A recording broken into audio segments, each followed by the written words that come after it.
বৈধ সুবিধাকে অস্বীকার করে জনগণের সামনে সাধু সাজা হচ্ছে। বলেছি যে এখানে অনেক তরুণদেরকে সুযোগ দেওয়া হয়েছে বা অভিজ্ঞ অনেক ব্যক্তিকে সুযোগ দেওয়া হয়েছে, তাদের এটা থেকে আমরা তো সাধুবাদ জানিয়েছি। কিন্তু আমরা তো আপনি অর্ধেক ভালো করবেন অর্ধেক খারাপ করবেন, এটা তো হইতে পারে না। আমরা তো চেয়েছিলাম পুরো মন্ত্রিসভা এমন একজন থাকবে না যার বিরুদ্ধে প্রশ্ন তোলা যায়। সেই জায়গা থেকে যাদের বিরুদ্ধে প্রশ্ন এসেছে আমরা তুলছি, সেটা যাতে পুনর্বিবেচনা করা হয়।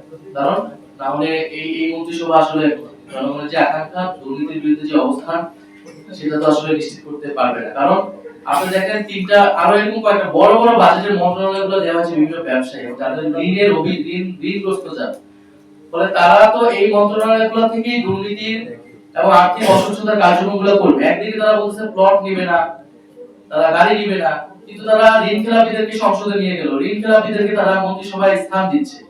ফলে আপনি বৈধ সুবিধাকে অস্বীকার করে জনগণের সামনে সাধু সাজা হচ্ছে। সেটা মতো বিষয়ের দ্বিচারিতা করেছে বিএনপি এবং সরকারি দল। নির্বাচন কমিশন থেকে আমাদেরকে এবং সরকারের পক্ষ থেকে আমাদেরকে যে চিঠি পাঠানো হয়েছিল, সেই চিঠিতে দুইটি শপথের কথা বলা হয়েছিল। আমাদেরকে আহ্বান জানিয়েছিল দুইটি শপথ নেওয়ার জন্য। আমরা সেই আহ্বানে গিয়েছি এবং আমরা আমাদের দায়িত্বটা পালন করেছি। কারণ আমরা মনে করি আমরা শুধু সংসদ সদস্য হিসেবে নির্বাচিত হইনি, আমাদের জনগণ আমাদেরকে পাঠিয়েছে সংবিধান সংস্কার পরিষদের সদস্য হিসেবে সংবিধান সংস্কার করার জন্য। আমরা আমাদের দায়িত্ব পালন করেছি, বিএনপি তার দায়িত্ব পালন করেনি। বিএনপি সংস্কারের বিরুদ্ধে, গণরায়ের বিরুদ্ধে অবস্থান করেছে, জনগণ সেটা বিচার করে।